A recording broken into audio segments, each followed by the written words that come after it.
Bueno, estimados y estimadas, muchas gracias por haber participado en las jornadas, todos los expositores, todas las expositoras, los asistentes. Gracias por haberse quedado hasta el final, a pesar de que es día largo. Le agradecemos muchísimo al doctor Roberto Gargarella por estar acá, agradecemos su gentileza. Bueno, sin mayores prolegómenos vamos a comenzar la charla. La idea es que Roberto nos brinde algunas ideas respecto a algo titulado algo así como la crisis del constitucionalismo y la disonancia democrática. Una intervención de unos 30-40 minutos y luego vamos a dejar un espacio para que hagan preguntas incómodas, hagan críticas y podamos debatir del tema que está planteado y también de otros temas que, bueno, que sean de interés. Así que, bueno, arrancamos. Bueno, muchísimas gracias, Mauro, y al equipo de aquí y a ustedes presentes. También una jornada que ha sido larga. Me interesaba hacer alguna reflexión sobre, digamos así, la intersección entre constitucionalismo y democracia. Un poco a la luz de la crisis que uno puede observar en los últimos tiempos, que ha generado resultados para muchos incómodos y que ha también llevado a que muchos nos preguntemos, mucha gente se pregunte sobre el valor, el sentido, el significado de la democracia a la luz de la victoria de Bolsonaro en Brasil, de Trump en Estados Unidos, lo que fue el Brexit, lo que fue, digamos, el voto en contra del acuerdo de paz en Colombia. Y a mí me interesaba señalar que en esa crisis, en esa dificultad que uno observa, algo de responsabilidad tienen las reglas más que las personas. Me interesaba hacer una defensa del compromiso democrático de la ciudadanía en un momento en donde vuelve a escucharse un discurso de desconfianza democrática. Entonces, hablar de la responsabilidad que tiene también el constitucionalismo, por supuesto no exclusivamente el constitucionalismo, pero sí también las reglas constitucionales en la generación de lo que podemos ver como una crisis. Yo tenía dos ideas, sobre todo, dos conceptos que quería poner sobre la mesa, que a mí me ayudan a pensar la cuestión, y los presento y luego les voy dando un poco el contenido y me cuentan después qué les parece. Uno es lo que yo llamaría como un supuesto que voy a tomar como punto de partida, que yo llamo el hecho de la democracia. La idea del hecho de la democracia para mí es interesante y ahora les comento un poco el contenido. En paralelo con lo que algunos cientistas sociales, por ejemplo, han llamado, bueno, el dato distintivo de la época es el hecho del pluralismo, el hecho de que convivimos en una misma sociedad personas que tenemos concepciones del bien, visiones sobre cómo organizar la vida común diferentes. Entonces, cómo convivir en una situación de pluralismo no radical o pluralismo muy profundo. Otros hablan, pienso, digamos así como John Rawls, podría hablar del hecho del pluralismo, otros profesores hablan del hecho del desacuerdo. Yo también me parece bien, digamos, esa idea, la idea de que como dato distintivo de la época es este hecho de que pensamos diferente, tenemos concepciones muy diferentes sobre cuestiones valorativas básicas. Tuvimos recientemente la discusión sobre el aborto. Es un ejemplo entre muchos en donde vemos que en una sociedad plural es habitual que tengamos desacuerdos muy profundos sobre cómo entender principios constitucionales básicos, qué quiere decir privacidad, qué quiere decir igualdad, qué quiere decir libertad, etc. A mí me interesaba agregar sobre eso lo que yo llamaría el hecho de la democracia, que también lo tomo como un supuesto, así como otros autores toman esos otros términos, conceptos como supuestos. El hecho de la democracia para mí es, digamos, a partir de una idea muy modesta de democracia, la idea de que hay un extendido entendimiento de que los asuntos públicos que nos tocan nos hacen un llamado para que digamos algo al respecto, ¿no? El hecho de que la gente salga a la calle y se queje, qué sé yo, por los aumentos de las tarifas, o que, digamos, proteste cuando se va a instalar un emprendimiento minero, o que, digamos, demande por por cuestiones, digamos, económicas y no económicas, qué sé yo, la cantidad de gente, eso, en las calles, a favor o en contra de la cuestión del aborto. A eso yo lo llamo el hecho de la democracia, el hecho de que nos sentimos, en un sentido amplio, protagonistas y hay este entendimiento compartido de que las cosas que nos afectan directamente son cosas que hacen un llamado para que digamos algo, tenemos razones para decir algo. Ese para mí es un dato de la época, que no era así en otros momentos.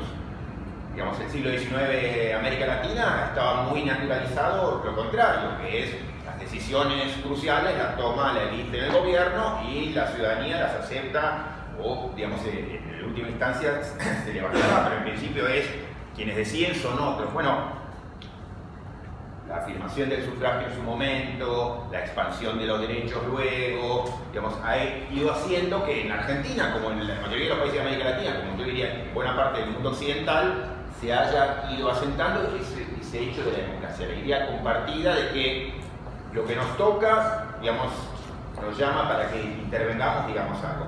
Bueno, ese es mi supuesto de partida, y frente a eso quiero pensar sobre el constitucionalismo y qué es lo que las reglas han hecho con eso.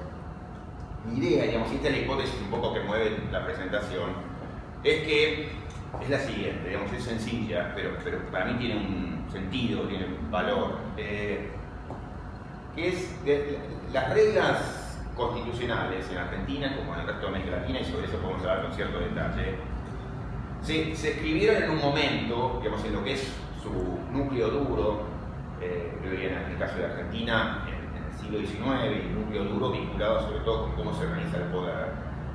En un momento que yo llamaría el momento elitista, no quiero hacer una carga valorativa negativa, la hay, la puedo hacer, digamos, pero es descriptivo, digamos, en un momento que, digamos, lo que fue fines del siglo XVIII en Estados Unidos, cuando se hizo la Constitución, mediados del siglo XIX en la Argentina, cuando se escribe la Constitución del 53 y cuando se escriben instituciones que todavía nos acompañan hoy en ese núcleo duro, ¿no? Toda la estructura básica de nuestras constituciones nació ahí y se quedó así, digamos, los tres poderes, digamos, el bicameralismo, el tipo de control judicial, todo eso estaba, ese núcleo duro estaba en el fin del siglo XVIII en Estados Unidos, mediados del siglo XIX. Entonces, esas reglas constitucionales básicas se escribieron en ese momento elitista.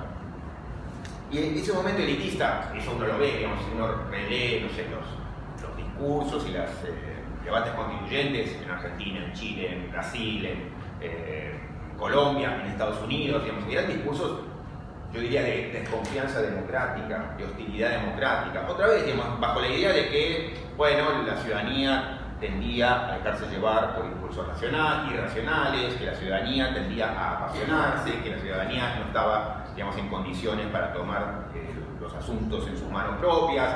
El propio discurso albertiano, digamos, en textos centrales, era ese. Digo, Alberti digamos, fue el pensamiento de la generación del 80 en Argentina, la idea, digamos, en Alberti, en Echeverría, la idea de que, bueno, esto que ellos decían, la soberanía del pueblo de la que hablaba Rousseau, hay que ponerla entre paréntesis, nos interesa la soberanía de la razón. Ese modo de razonar es lo que yo llamo, digamos, propio de ese momento elitista. Esa idea llamaría de desconfianza democrática, desconfianza hacia la capacidad de la ciudadanía para autogobernarse. Esos son como candidatos esenciales de esa época, de ese momento elitista. Bueno, uno podría decir, y muchos dicen de hecho, cuando piensan sobre la cuestión, bueno, esos eran discursos, se crearon instituciones y hoy esos discursos ya no tenemos, nadie cree en ellos, repudiamos esos discursos. Para mí, y este es un poco el punto sustantivo en el que entro, es que todas esas ideas no eran simplemente discursos, sino que tuvieron cristalizaciones dentro del entramado institucional que quedaron ahí enclavadas. Entonces, no fue que en ese momento elitista se hablaba en términos, digamos, de confianza democrática, sino que eso se tradujo en diseños institucionales particulares que quedaron con nosotros hasta hoy. Enseguida voy a abundar un poquito en esto, pero para adelantar un punto que para mí ha sido siempre muy importante.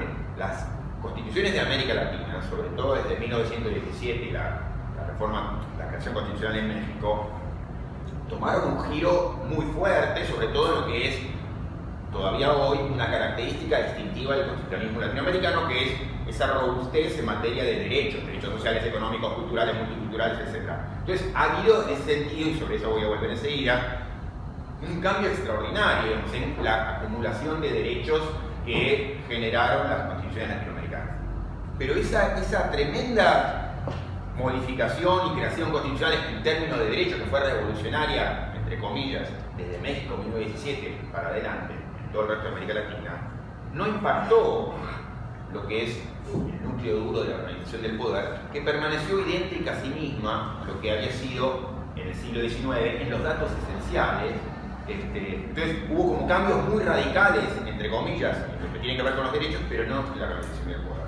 Y esa continuidad lo que implica es que aquellas instituciones creadas, hijas del momento elitista, todavía están hoy con nosotros.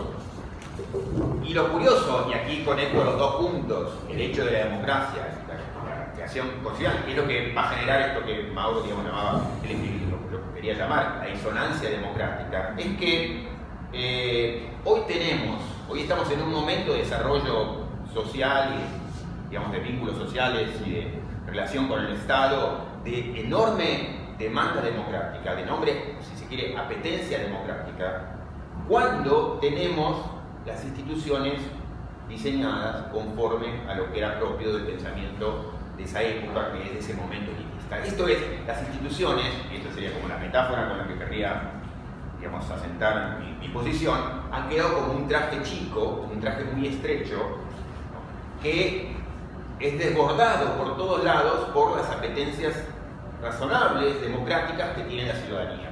¿Por qué? Porque la ciudadanía tiene apetencias democráticas que no pueden ser canalizadas por un traje constitucional que fue pensado de acuerdo con otros parámetros, insisto, sin necesidad de hacer un juicio de valor, si estaba bien, si estaba mal, si sirvió en la época. Puede que sí, digamos, podemos decir que sí. El hecho es otro, el hecho es que tenemos un traje constitucional que ha quedado chico, yo diría irremediablemente chico, frente a una expansión de nuestras expectativas democráticas que han crecido como nunca antes. Entonces estamos en el pico máximo de expectativas democráticas, de demandas democráticas, frente a un traje que está irremediablemente chico y que no hemos estado dispuestos a cambiar. Y que cada vez que cambiamos el traje, por ejemplo en 1994, fue para agregar más derechos, pero no para modificar la esencia del traje. Entonces, ese traje quedó irremediablemente chico, y eso es el tipo de problema, esa es, yo diría, la contribución del constitucionalismo, yo diría la triste contribución de nuestro constitucionalismo a esta situación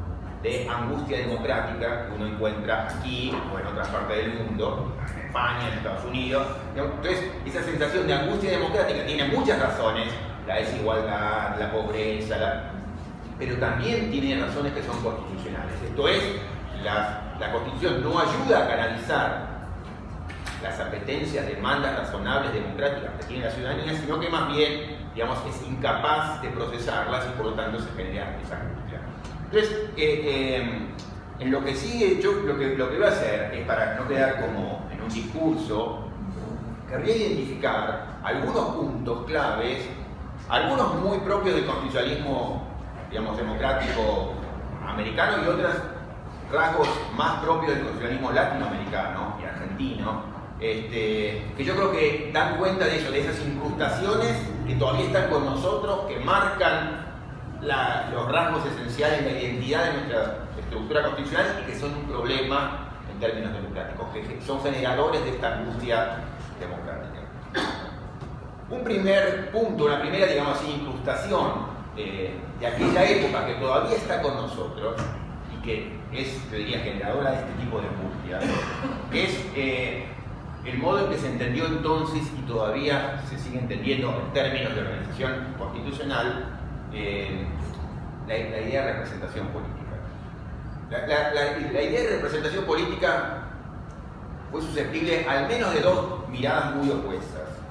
Una era la mirada, digamos así, no sé si decir de Dorrego en Argentina, pero lo que, para ponerlo en términos, digamos, más lejanos, lo que era en Inglaterra, la mirada de Thomas Paine, lo que era la mirada de Thomas Jefferson, la idea que yo sintetizaría en esto de la representación como una segunda opción o un mal necesario. La representación es horrible, que tener que estar gobernados por representantes es algo horrible, pero es un mal necesario, no hay otro, no podemos estar 10.000, 100.000, 1 millón, 10 millones, 100 millones de personas reunidas en la plaza. Entonces, un entendimiento posible de la representación es la representación como mal necesario.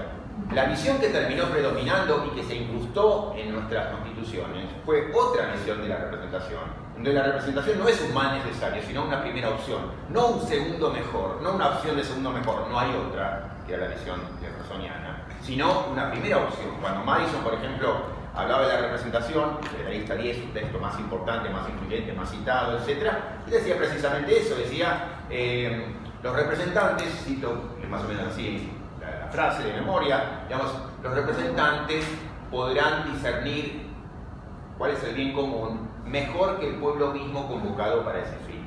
La idea de que no es que la representación es un segundo mejor, es un mal necesario, no, es un bien. Es mucho mejor que decían los representantes porque ellos tienen más chances, eso es propio de ese momento democrático, ¿no? Eso es hijo directo de ese momento elitista, quiero decir. Entonces, no es que los representantes los tenemos que tener porque no hay otra. No, es mucho mejor que sean los representantes porque no van a estar viciados sus pensamientos por el tipo de racionalidades que son propias de distorsionar, que son capaces de distorsionar el pensamiento mayoritario. Entonces, punto 1, yo propondría.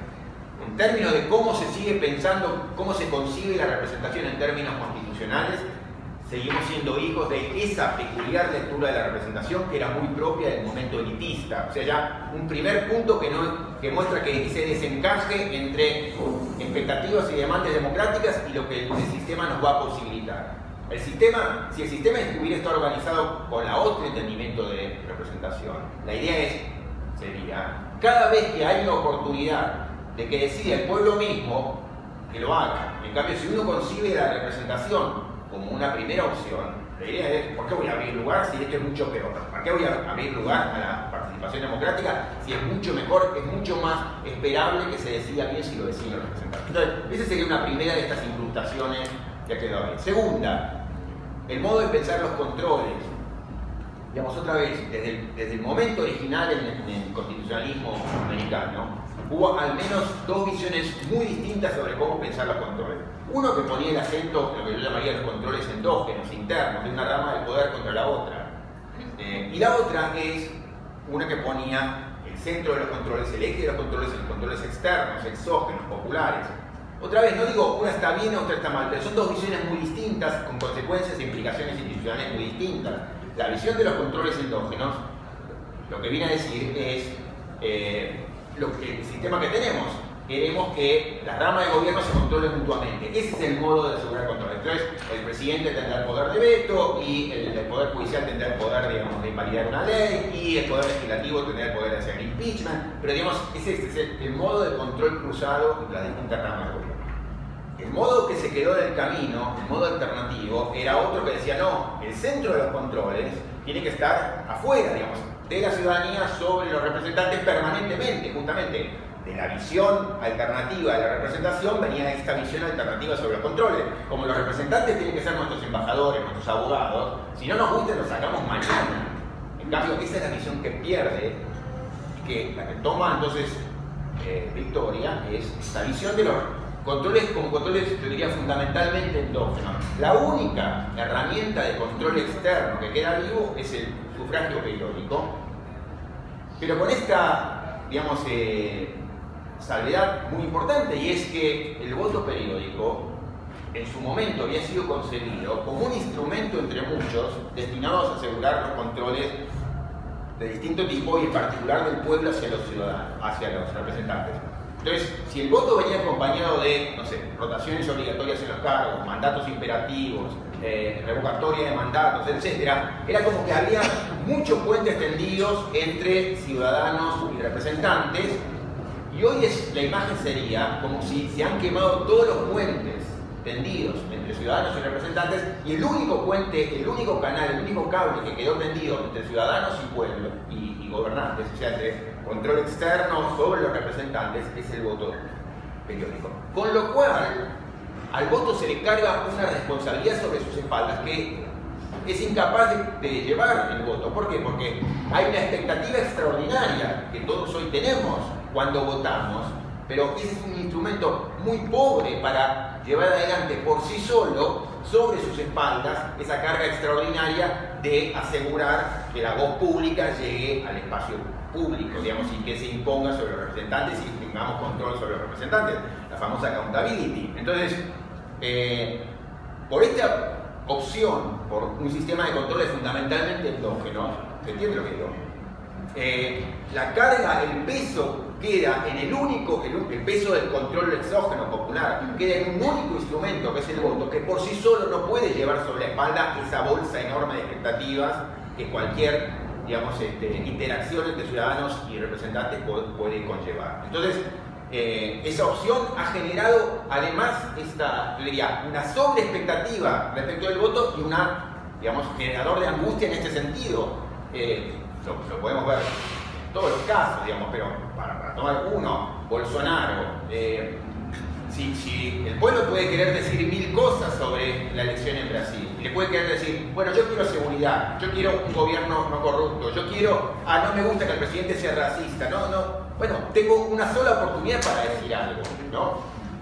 El domingo volví anteayer de Brasil, justamente hablaba con una profesora negra, joven, activista, militante, mujer, y ella me decía, digamos, confesaba vergonzosamente, voté por Bolsonaro, sabiendo muy bien que él habla todo el tiempo contra mi nicho, decía, y el ejemplo para mí era interesante simplemente para hacer visible lo que estaba tratando de hacer, y es que en una elección una persona sensata, normal, que puede querer decir 1000 cosas, pero tiene solamente una voz, un tiro para hacer, y entonces tiene que balancear para optar por una y todo lo demás va a ser interpretado como el poder quiere interpretarlo. El punto de fondo es,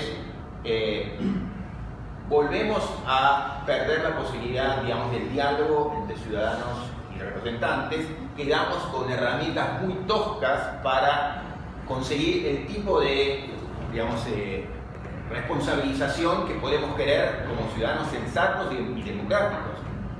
Un tercer punto vinculado con esto es el modo en que se pensó, digamos, la modalidad particular que adquirió el sistema de los checks and balances.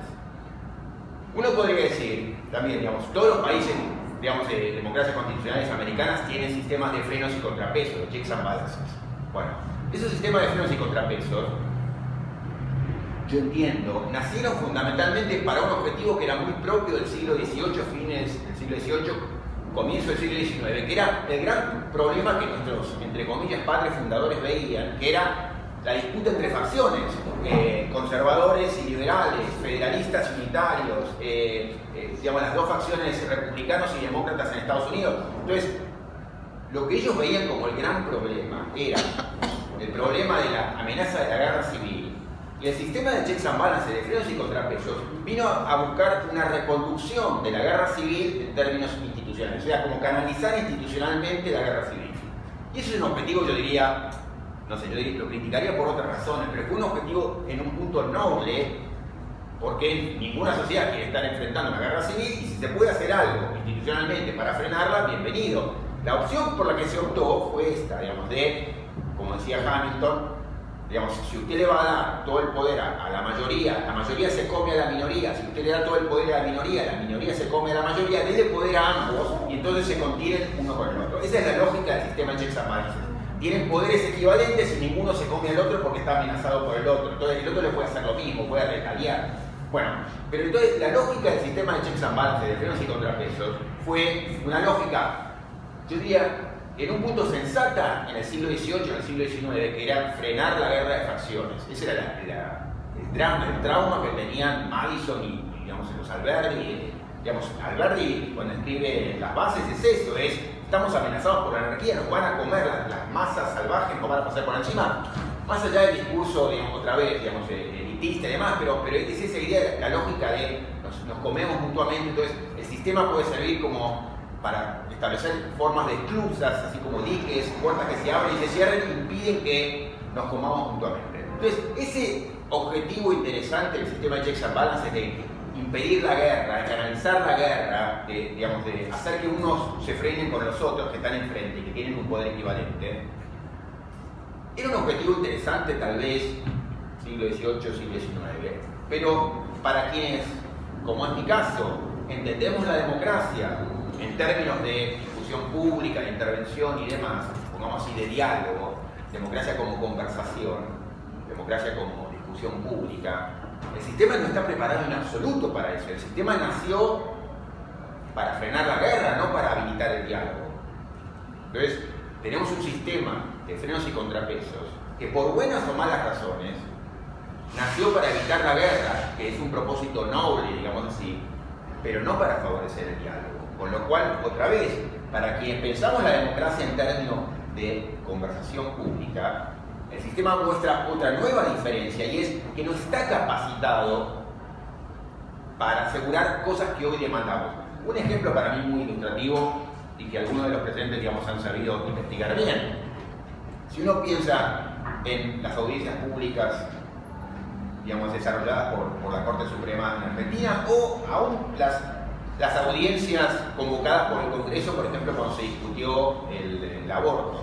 Bueno, ese tipo de apertura es interesante en términos de lo que estoy diciendo, porque sugieren algo importante, y es: hay un reconocimiento de que las cosas no funcionan bien, hay un reconocimiento del déficit democrático, hay un reconocimiento de las demandas democráticas que hay un reconocimiento de que esto va a estallar, o sea que abramos alguna puerta. Entonces, en ese sentido todo está bien. Son buenas iniciativas, la de convocar audiencias de la Corte, convocar audiencias del Congreso. Pero ¿qué es lo que pasó con esa audiencia? Y es lo que los estudios de los que disponemos y que digamos, algunos de aquí han desarrollado muy bien. Digamos, pienso en el trabajo que escribieron Miguel Benedetti y Jimena Sáenz sobre la audiencia pública, por ejemplo. Bueno, que toda esa posibilidad, digamos, esa potencia democrática que tienen las audiencias, termina siendo absorbida y carcomida por el propio sistema, que no está preparado para la promoción del diálogo, sino que es un sistema que descansa en la discrecionalidad de sus agentes. Entonces, se da el hecho de que la Corte Suprema, para tomar un caso, puede convocar en un caso farmacéutico, digamos, puede convocar audiencias públicas para un caso similar no. Hoy puede convocar, mañana puede no convocarlas, las abre cuando quiere, las cierra cuando quiere, toma de las audiencias el argumento que quiere, lo usa como quiere, si no quiere no usa ninguno. Entonces tenemos un sistema que no impide el diálogo, pero está preparado para comérselo, para tragárselo, digamos, no es un sistema que ayude a favorecer el diálogo democrático. Entonces, otra vez, el ejemplo de las audiencias públicas para mí es muy iluminador, porque muestra, por un lado, el reconocimiento extendido del problema que estoy tratando de señalar, que es la visión generalizada de la apetencia democrática que hay en la sociedad, el déficit democrático que tienen nuestras instituciones. Hay que hacer algo, hay que abrir, y no por cualquier lado, hay que abrir en términos democráticos, pero al mismo tiempo el sistema no está capacitado para estabilizar ese tipo de decisiones democráticas. ¿Por qué? Porque es un sistema que está preparado con otra lógica, que era la lógica de frenar la guerra, no la lógica de promover el diálogo. Un cuarto punto, digamos, que quería mencionar es sobre el modo en que se concibió desde el minuto uno la idea de los derechos y por lo tanto el papel que se le asignó al Poder Judicial. Termino este punto, menciono un par más relacionados con América Latina y redondeo. Pero la idea de los derechos también es súper interesante, porque otra vez, desde el minuto uno del constitucionalismo, la idea de los derechos fue susceptible de al menos dos visiones muy distintas de cómo aproximarse a la idea de los derechos. Uno es la tradición, si se quiere, lockeana de John Locke, de los derechos naturales. Los derechos naturales como planetas que se descubren y, como decía Locke, los planetas, digamos, como los planetas. Si tenemos el aparato perceptivo bien preparado, cualquier ciudadano puede ver los derechos son autoevidentes. Es lo mismo que escribe Thomas Jefferson en la primera línea, la segunda línea de la Declaración de la Independencia. Hay derechos naturales autoevidentes. Esa es la misma idea de Locke. Entonces, los derechos son algo que están allá, que hay que descubrir pensando bien. La idea de los derechos naturales, lo que implica, entre otras cosas, es que separa la idea de los derechos de la idea de la democracia. Los derechos no son una creación democrática, sino que son planetas, están ahí, hay que descubrirlos. Entonces necesitamos gente bien preparada, por ejemplo jueces, que tengan esa capacidad perceptiva, o esa inteligencia, o esa preparación técnica, el catalejo bien, ¿no? El telescopio bien diseñado, que pueden reconocer lo que los demás no ven. ¿Cuáles son los derechos? ¿Cuáles son los contenidos de los derechos? ¿Cuáles son los límites de los derechos? Pero esa visión, diría, elitista, es hija de esa idea de los derechos naturales como ajenos a la democracia. Toda la idea, si se quiere, para usar un autor contemporáneo muy usado en América Latina, pienso en Ferraioli, pero podría decir también Zaffaroni o tantos otros, son hijos de esa misma visión, en la idea de que, el lenguaje de Ferraioli, los derechos, digamos, son autores que uno venera, que admira, que lee, que estudia, pero tienen esa visión, yo diría, muy problemática en términos democráticos. Los derechos son parte de la esfera de lo no decidible, son algo ajeno a la democracia. La democracia, digamos, está contenida en otra esfera, en donde se juega lo que es decidible colectivamente. Todo lo que tiene que ver con los derechos no tiene nada que ver con la democracia. Juega en otra esfera, juega en otro partido. Entonces, esa idea, los derechos están allí, la democracia aquí, es hija de esa visión de los derechos naturales, que es hija de esa visión elitista propia de, digamos, siglos atrás. La visión, yo diría, alternativa, es la visión para mí del sentido común, que lo que dice es, obviamente, los derechos no son planetas que descubren aquellos que tienen el aparato perceptivo bien preparado. Los derechos son, nos guste o no, nos duele admitirlo o no, nos moleste o no, son hijos de una creación democrática, son producción, digamos, una creación colectiva. La persona con la que yo trabajaba durante muchos años, Carlos Nino, escribió este famoso libro Ética de Derechos Humanos. La primera línea del libro Ética de Derechos Humanos, dice Nino, así comienza el libro, y es una idea completamente opuesta a la idea de los derechos naturales. Dice Nino, la primera línea de Ética de Derechos Humanos, los derechos humanos son una de las grandes creaciones, la más grande creación de la humanidad en nuestro tiempo. Esto es, los derechos son producto de una creación humana, no son un planeta que descubren aquellos que están técnicamente bien preparados. Son dos visiones, otra vez, completamente distintas de cómo pensar y entender los derechos. Para la primera, la derivación yo diría casi lógica es, necesitamos técnicos con un catalejo bien preparado, un telescopio, digamos, bien calibrado, que les permite entender lo que todos los demás mortales no podemos ver. Para la segunda, no, los derechos son una creación colectiva, son producto de la reflexión pública y, digamos, tenemos a la hora de determinar cuáles son los alcances, límites, contenidos, y eso son cosas que tenemos que discutir. Lo podemos querer esconder como querramos, bajo la alfombra, pero la verdad es esa. Entonces, por supuesto que duele decir los derechos son cosas que nos pertenecen, puede doler, digamos, porque uno quiere decir, no, que es Bueno, pero lo cierto es que los derechos, para un demócrata, digamos, no pueden sino ser concebidos como creación colectiva. Otra vez, tanto la discusión, si se quiere, de la ley de medios como la discusión sobre el aborto recientemente, para mí son buenas afirmaciones de esto último, que es obvio que cuando discutimos sobre si se crea o no una ley de medios y qué contenido va a tener, lo que estamos discutiendo es cómo conseguimos la ley, digamos, la idea de libertad de expresión. Libertad de expresión, ¿cómo la entendemos? Como un entendimiento posible. Libertad de expresión quiere decir no regulación en absoluto, o por el contrario, libertad de expresión significa, digamos, que se escuchen todas las voces democráticamente. Bueno, son cosas que tenemos que decidir colectivamente, nos guste o no. Cuando hacemos entonces una toma de partido por una visión u otra, lo que estamos haciendo es reconocer que son cosas que le corresponde hacer a la democracia, no cosas que los jueces tienen que descubrir bajo la alfombra o haciendo un análisis de carbono 14 a la piedra de la Constitución y ver qué es lo que realmente dice, qué es lo que está escondido en la respuesta de la Constitución, se encuentra rascando la piedra de la Constitución. No, digamos, la respuesta sobre ese tipo de cosas, sobre ese tipo de diferencias interpretativas, las tenemos que hacer a través de una reflexión colectiva. Entonces, puede doler aceptar eso, pero en todo caso, por ahora definitivamente me interesa distinguir. Es una visión muy distinta esta de la visión elitista, que es la que está incrustada también en nuestra Constitución y es la que genera un tipo de control judicial como el que tenemos. Voy cerrando, digamos, con dos, diría así, anomalías adicionales que el constitucionalismo latinoamericano le agregó a esa historia, porque el constitucionalismo latinoamericano en buena medida se plegó a esa historia que nació en el constitucionalismo anglosajón y agregó algunas variantes que yo creo que problematizaron todavía más el asunto. Yo diría, empeoraron en un punto del asunto y que tuvieron que ver, yo diría también, con errores de diseño constitucional. Menciono un primer error.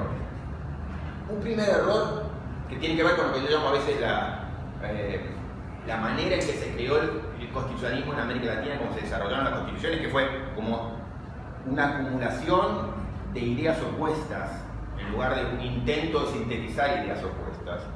Fue como que nuestras constituciones, por una razón u otra, que vamos a explorar porque, digamos, como modo de lograr compromisos entre visiones opuestas, típicamente federales unitarios, liberales y conservadores, nuestras constituciones en Argentina, yo diría en toda América Latina, tendieron a poner junto las demandas de visiones opuestas. Y eso generó una cantidad de tensiones internas en la Constitución, que se refleja, por ejemplo, cuando tenemos el artículo 2, escrito por los conservadores, sobre se sostiene el culto católico apostólico, el artículo 14, que era lo que querían los liberales, las dos cosas al mismo tiempo.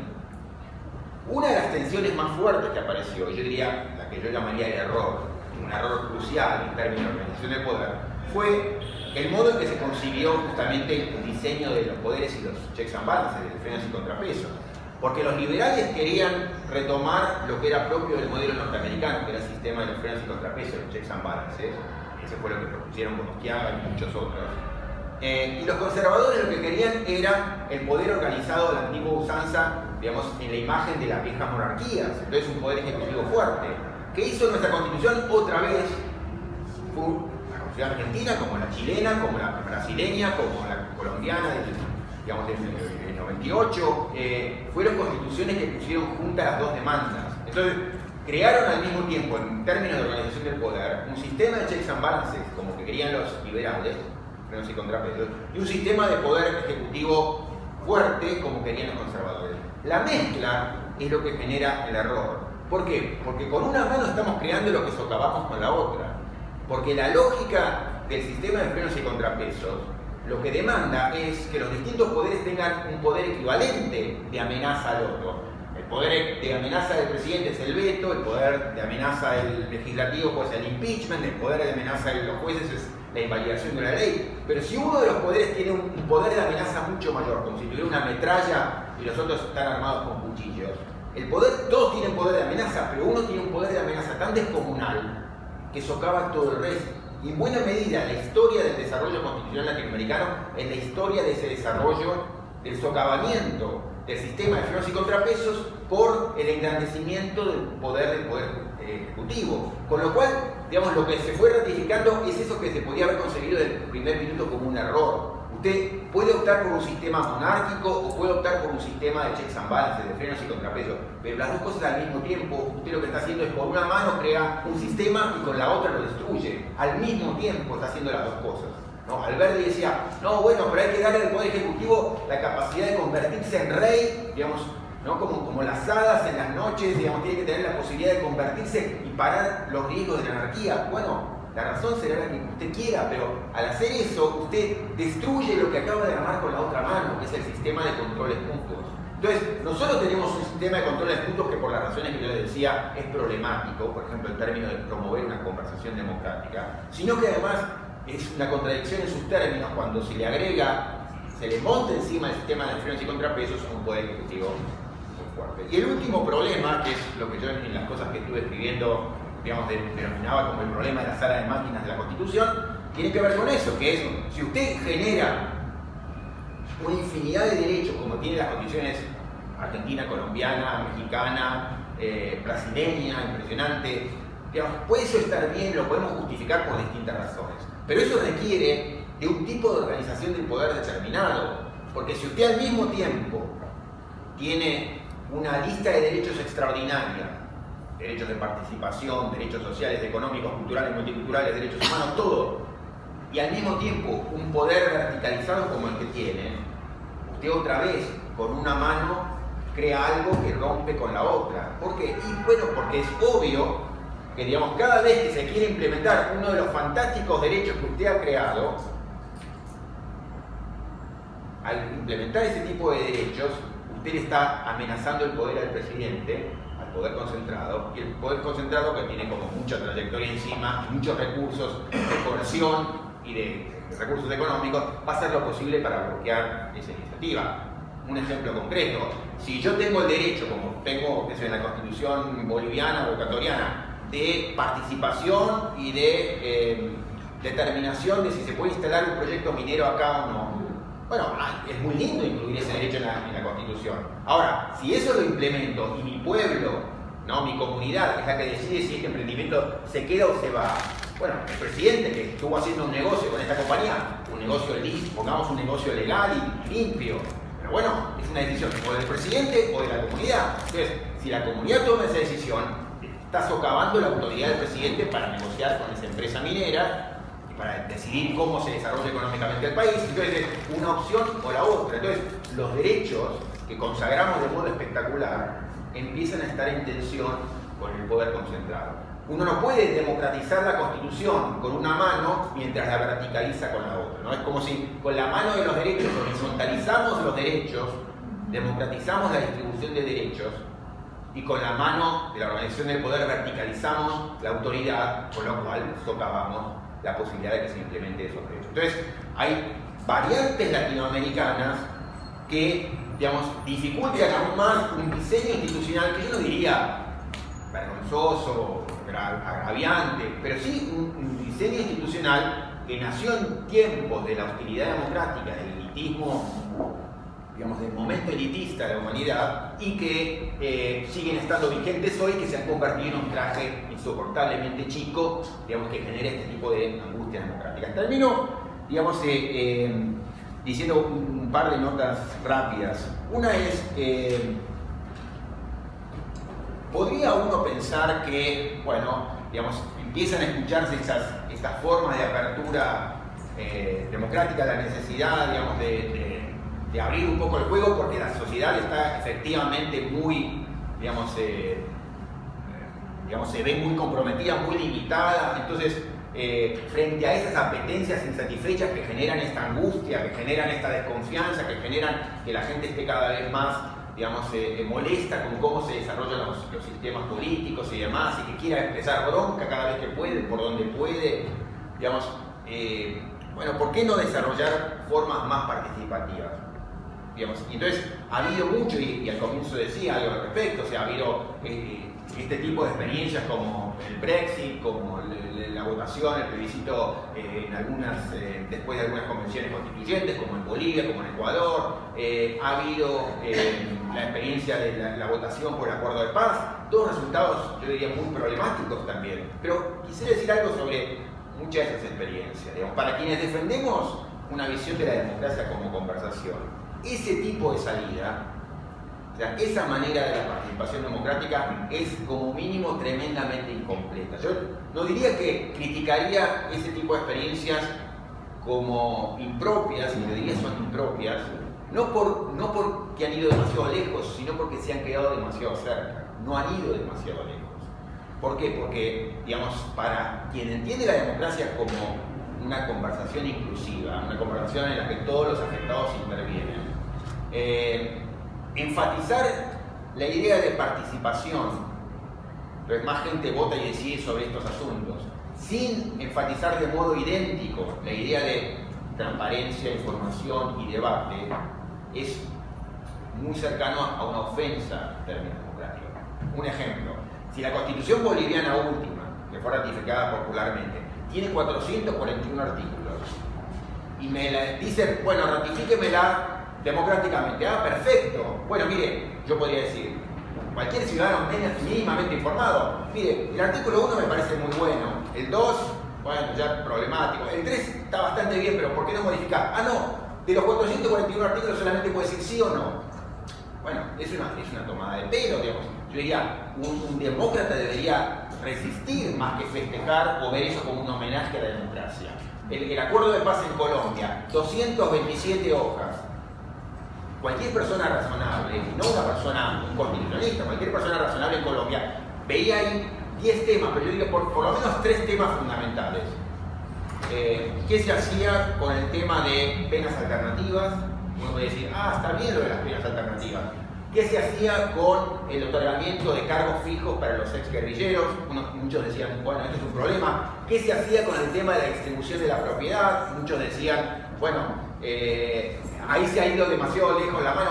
bueno, de las 227 páginas de un acuerdo complejísimo, difícil, duro, digamos, con un montón de problemas, atractivos y luces y sombras, uno podría decir sí o no. Entonces, otra vez, digamos, para el demócrata, ese tipo de manifestaciones son enormemente problemáticas. Entonces, uno debería decir si ve esa invitación a la participación como un homenaje a la democracia o como un insulto a la democracia. Yo tiendo a verlo más como una ofensa a la democracia por el nivel, el riesgo de manipulaciones que generan cuando son elaboradas por el poder, que tiende a esconder todo lo que uno podría haber importado, que es información, discusión, intercambio de opiniones, tiempo para pensar lo que se está poniendo sobre la mesa. Entonces, yo creo que hay una gran potencia, pero por el modo en que están siendo presentadas esas alternativas, es como volver a caer en la trampa, ¿no? Si, pongamos así, en Brasil es dable esperar que Bolsonaro vuelva a impulsar una reforma constitucional. Bueno, un demócrata otra vez debería bloquear eso, ¿no? Decir, ah, qué bien,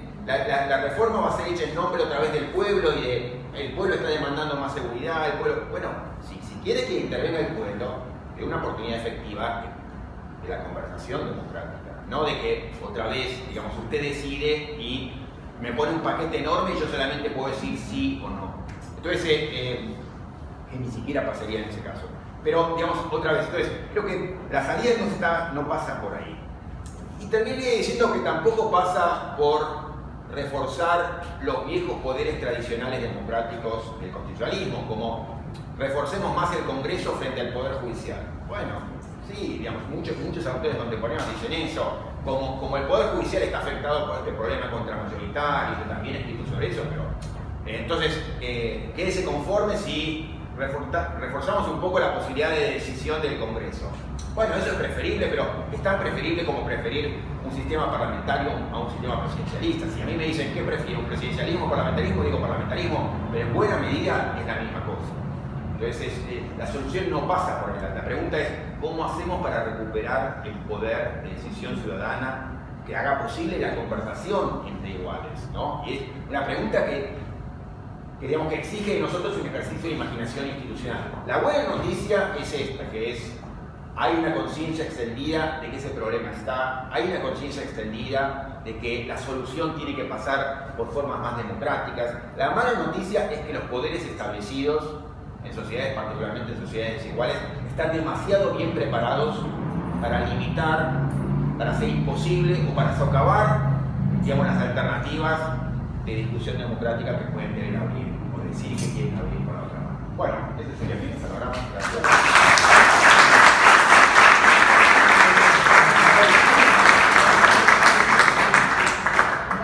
Bueno, estimados y estimadas, abrimos un espacio de debate, preguntas, consultas,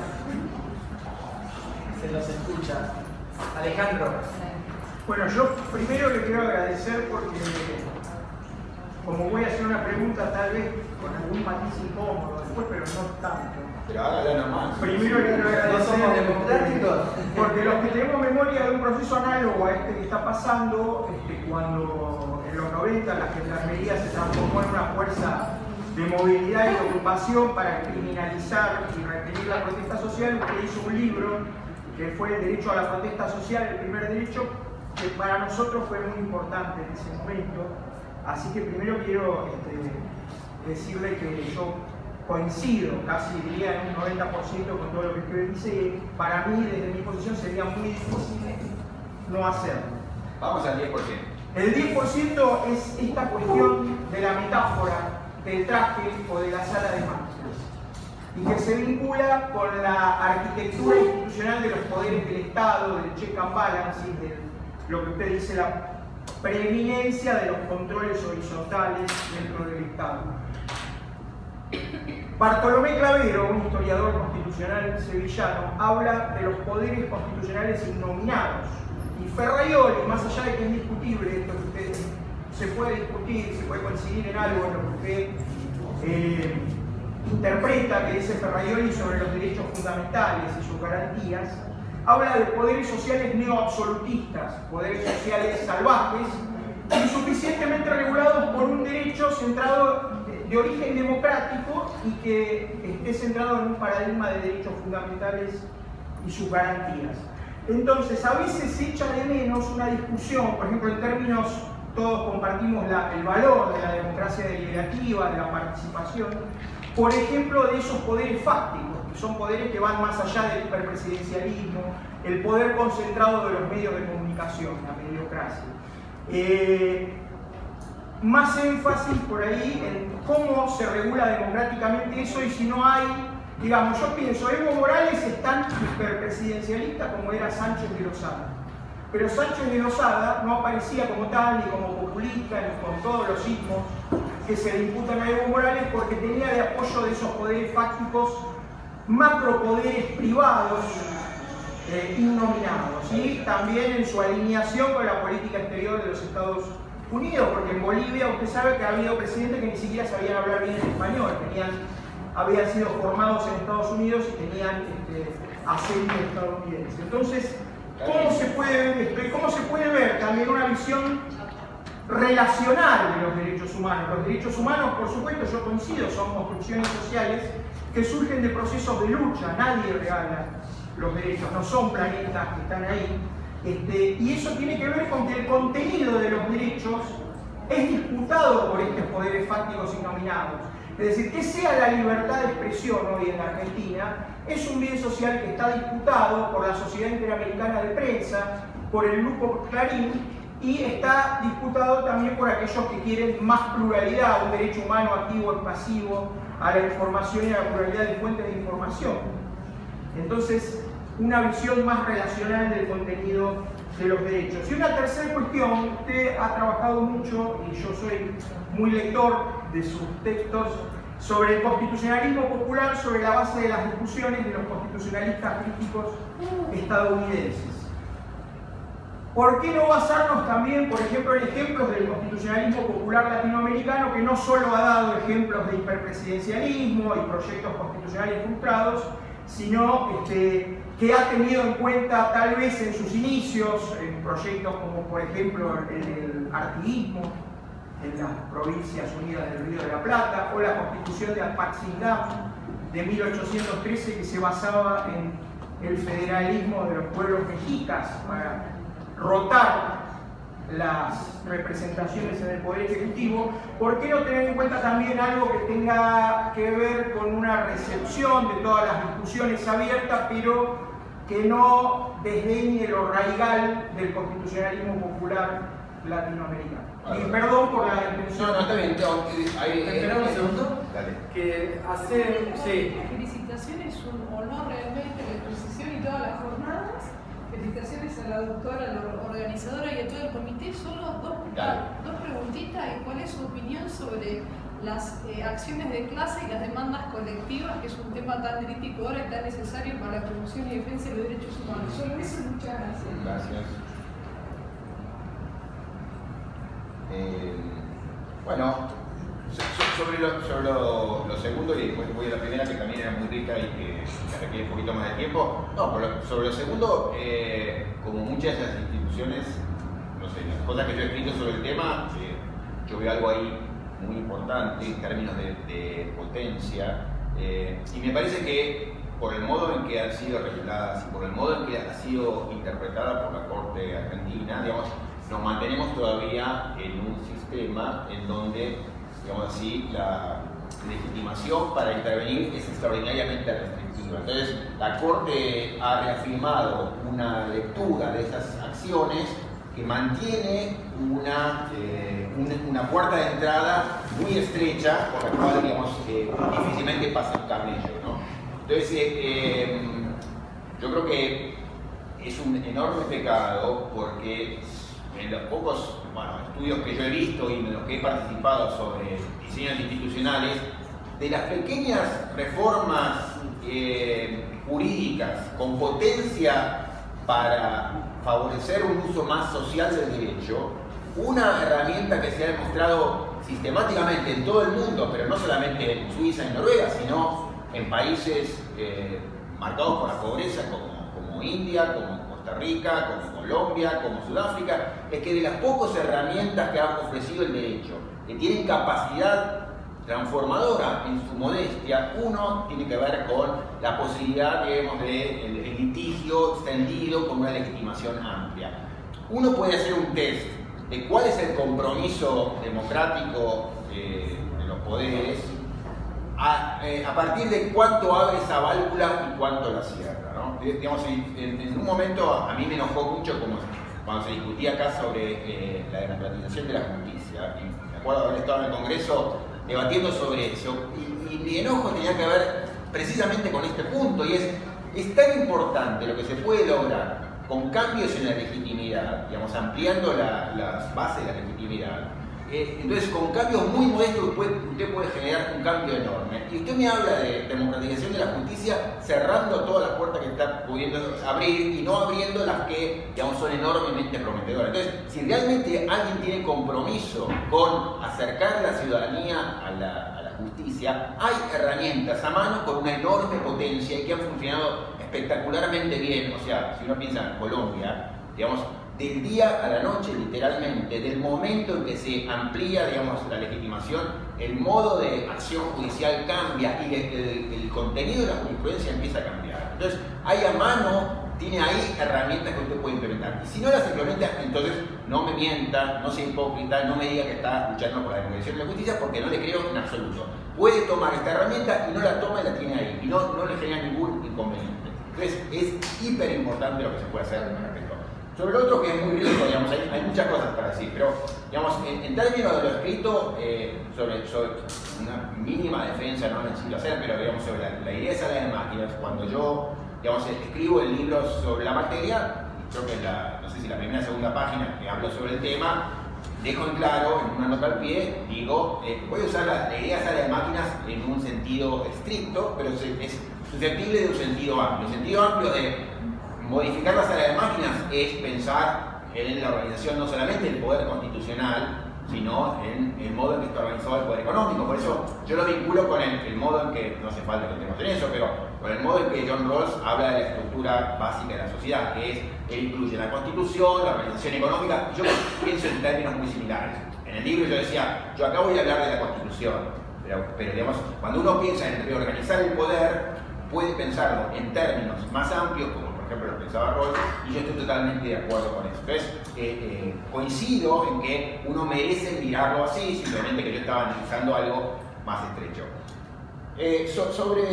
Sobre un tema menor, digamos, sobre el conservadurismo popular, yo escribí algún libro sobre eso para decir exactamente esto, que muchos latinoamericanos nos hemos entusiasmado con una idea que no por ser norteamericana era muy limitada, sino que era limitada y además era norteamericana. Pero entonces hay modos para mí mucho más interesantes y promisorios de pensar sobre el conservadurismo, digamos, vinculado con la ciudadanía. No sé, yo escribí un artículo exactamente sobre eso, sobre volver, creo que se llamaba recuperar la constitución para el pueblo, algo por el estilo, diciendo esto, es el camino que abrieron los autores norteamericanos del conservadurismo popular, dijeron alguna cosa interesante. Por ejemplo, bueno, el gran problema en materia de control judicial es la última palabra en manos de los jueces y no el control judicial en sí, pero nosotros tenemos muchas cosas más para decir, no porque seamos más inteligentes, sino porque, digamos, tenemos otro tipo de relación con el derecho, tal vez menos vinculado con la cuestión judicial, etc. Entonces, ahí también, hasta ahí yo creo que coincido. Sobre una pequeña nota sobre el farrayonismo, digamos, más allá de que no solo creo que se puede interpretar así, sino que es la interpretación que él propone sobre cómo pensar la esfera, digamos, de lo no decidible. Ahora, eso va de la mano de, y hay que hacerse cargo, de una visión en donde la alternativa de salida, la puerta de salida está en manos de los jueces. Esa no es mi visión, ni creo que va a ser la visión que alguien interesado en un conservadurismo popular, digamos, puede estar interesado. No es el camino de salida seguro. Entonces, yo creo que habría que poner ahí un límite adicional en lugar, digamos, de quedar con esa puerta abierta, que es una puerta complicada. Sobre el hiperpresidencialismo también, alguna reflexión tengo hecha sobre el tema. No creo que sea el monstruo que es responsable de todos los males. Simplemente me parece que hay cosas de sentido común, y otra vez, en las cosas que escribí traté de decir algo al respecto. No hay una condición necesaria por la cual tener hiperpresidencialismo es funcional y necesario vinculado con el reforzamiento de la desigualdad económica. Ha habido hiperpresidentes de distinto tipo en América Latina, como sabemos. No hay una conexión necesaria, pero sí hay una correlación muy alta. ¿Por qué? Y yo esto lo pongo en términos de sentido común. Yo creo que cuando, digamos, el poder político concentrado se encuentra, para decirlo metafóricamente, con el poder económico concentrado, no se toman a golpes, sino que se dan la mano y se sienten a hacer negocios juntos. Entonces, hay una alta probabilidad de que si usted tiene poder político concentrado y poder económico concentrado, y no se van a pelear uno con otro, sino que, entonces, en la historia latinoamericana hay casos de conflicto, pero la regla ha sido la otra. El poder político concentrado se sienta a negociar con el poder económico concentrado y hacen negocios juntos. Entonces se pelearán con algún otro que queda por el patio trasero, pero digamos, entonces eso yo creo que es sujeto a revisión empírica. Para mí lo que muestra es, la intuición es que hay una correlación muy alta entre, digamos, poder político concentrado y desigualdad económica. Entonces, no es dable esperar. Algunos autores, pienso en un autor brasileño, Roberto Unger, él decía eso, bueno, la única manera de enfrentar al poder económico concentrado es con un presidente muy fuerte. Sí, pero digamos, yo le agregaría esto. La correlación tiende a ser, lamentablemente, o sea, a darnos una mala noticia, que es el poder político cuando se concentró, empieza a ver con otros ojos al poder económico concentrado. ¿Por qué? Porque las posibilidades de hacer negocios y que le vayan mucho mejor a ambos, a esos dos grupos, son altísimas. Entonces, yo no descansaría para un proyecto de cambio en la benevolencia hipotética, digamos, de un generoso, digamos, poder concentrado, ¿no? Yo no aconsejaría, incluso me animaría a aconsejar, no siga ese camino, digamos, porque es un camino de insatisfacciones imprevisibles. Lo demás, coincido, digamos, sobre la constitución de Apatzingán, me considero la gente que ha traído constituciones como esa a discusión, o sea, que ha recuperado, ni en México se la menciona demasiado, digamos, a mí me interesó mucho ese tipo de constituciones, creo que hay cosas sobre las cuales aprender y que por eso me interesó explorar eso, cuáles eran las raíces del radicalismo político latinoamericano, digamos, en términos constitucionales, o sea, me interesó hacer esa búsqueda porque creo que efectivamente hay mucho interesante para aprender. Eso, digamos, para mí lo más importante que he aprendido en el estudio, digamos, que he dedicado, no sé, más de 10 años al constitucionalismo latinoamericano, es eso, es la riqueza del pensamiento, no para decir los latinoamericanos sabemos lo que nosotros no, pero sí que hay temas que hemos abierto porque eran propios de preocupaciones y dificultades locales y que ha habido muchos pensadores interesantes, aún entre los conservadores, digamos, de los que aprender muchísimo, ¿no? Y bueno, gracias por todo. Bien. Otras. Marito. Roberto. Mencionaste algunos ejemplos de parar, digamos, de cuando el Congreso se ha abierto en los últimos años a algunos debates más participativos. Yo recuerdo, por ahí recuerdo mal, pero tengo la idea de que vos fuiste crítico del debate que se dio por la ley de medios en su momento. Bueno, te digo si querés. Sí. Y mi pregunta era si no había ahí una visión demasiado, y en algunos de tus planteos sobre cómo se encargan esos debates, demasiado procedimentalista. No sé si se entiende. Esto de, bueno, vamos a someter a los debates públicos que se abren y se dan sobre determinados temas importantes para el funcionamiento de la democracia a un escrutinio muy técnico, en el cual, bueno, esto es un debate válido en la medida en que específicamente se hayan tenido en cuenta los argumentos del que habló antes y de todos aquellos, porque si no esto en realidad no sirve de nada. Y a veces no nos pasamos un poco de rosca diciéndolo en términos. No, si me permitís. Con eso, sí. No, digamos, más allá de la cuestión personal que nos interesa, pero te aclaro una cosa de que por me siento tocado. Yo había trabajado desde el 85 con Carlos Nino, sobre todo en dos grandes proyectos. Uno era el de la eliminación del hiperpresidencialismo, o sea, la reforma constitucional, y el otro era el de la ley de medios. La ley de medios que nosotros diseñamos, yo creo que era extraordinariamente más rica, interesante y democrática que la que luego se diseñó. Lo que no me lleva a decir la ley de medios que se hizo luego fue demasiado lejos. Otra vez, no, fue demasiado poco lejos cuando podía ir. Nota a pie de página, cuando sacamos esa ley de medios, ese proyecto de ley de medios que, insisto, era para mí radicalmente democrático, un famoso periodista, digamos, de Página 12 sacó un artículo, fue el único que se refirió al proyecto y dijo, una ley para Disneylandia. Digamos, todavía tengo la molestia, digamos, en el ojo. Y me parece que eso, como que se ridiculizó lo que había allí de radicalizado, y que a mí me dejó también muy tranquilo en términos de que esa ha sido siempre mi posición desde 1985. O sea, cómo pensar la cuestión de los medios merece ser democratizada, merece ser distribuida la palabra de otro modo, merece haber lo que llamábamos, digamos, como formas de lo que se hablaba de la doctrina de la equidad, digamos, de modos de asegurar voces diferentes permanentemente en el espacio público, etc. Había modos de pensarlo, modos de hacerlo, etc. Entonces, yo en ese sentido tengo la conciencia muy tranquila.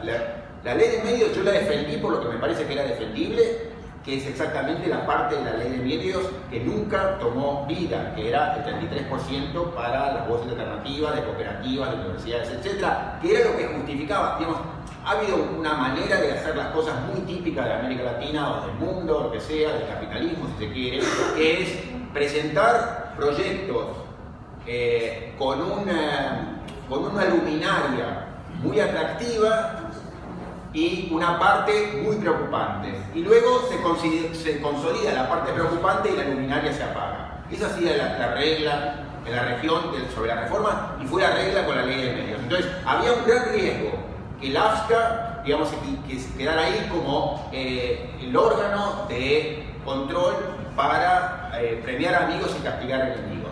Y la parte interesante, que era la que justificaba que uno hiciera el apoyo a la ley, era la que tenía que ver con esto, con la apertura de voces, que era lo que nosotros habíamos pedido en el 85, digamos, apertura de voces a universidades, cooperativas, etc. Eso murió desde el momento en que fue concebido. Entonces, esa fue mi crítica. Ahora, luego, si vos, digamos, por lo que hacía referencia, está cómo me posicioné, cómo me posicionaría otra vez frente al fallo de la Corte. Entonces, en este fallo, digamos, yo tengo una posición que era parcialmente, digamos, de suscripción y parcialmente de crítica de lo que decía Petracchi, y lo que yo decía es que el tipo de enfoque que él había tomado ahí sobre el tipo de escrutinio que había optado era equivocado, pero digamos, bueno, eso, si me llaman a hacer la discusión técnica, yo voy a decir cuál es mi opinión técnica al respecto, digamos, yo criticaba eso y eso lo discutí personalmente con Petracchi, digamos, y estoy muy orgulloso de eso.